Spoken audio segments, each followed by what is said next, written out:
दोस्तों, धरती के बेहद करीब से एक रहस्यमय चट्टान गुजरी थी।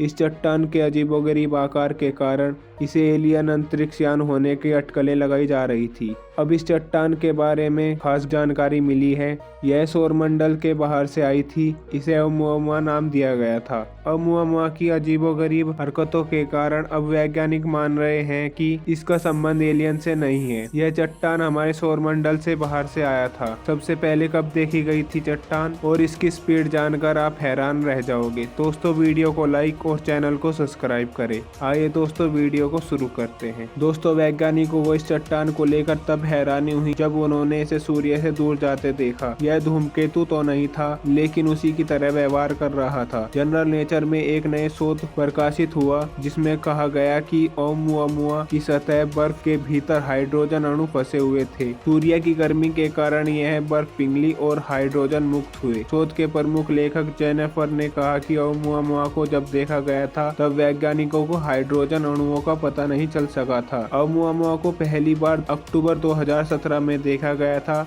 नजरों से गायब होने से पहले यह 4 महीने तक टेलीस्कोप में दिखाई दिया था। इस दौरान ओumuamua के विचित्र गुणों से सभी को हैरान कर दिया। नासा के मुताबिक यह चट्टान शिकार के आकार की थी। यह लगभग 4 मीटर लंबी और उससे 10 गुना पतली थी। इसकी स्पीड 87 किलोमीटर प्रति सेकंड थी। दोस्तों, अब बात करते हैं कि इस चट्टान की स्पीड कैसे बदल रही थी। वैज्ञानिकों के पास इसके अवलोकन का काफी कम समय था। उन्होंने इसकी स्पीड में बदलाव भी देखा।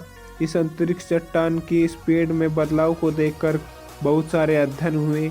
हालांकि कुछ संकेत थे कि हाइड्रोजन जैसे हल्के अणु ओumuamua जैसी वस्तु की ट्राइजेक्टरी को चलाने में सक्षम हो सकते हैं।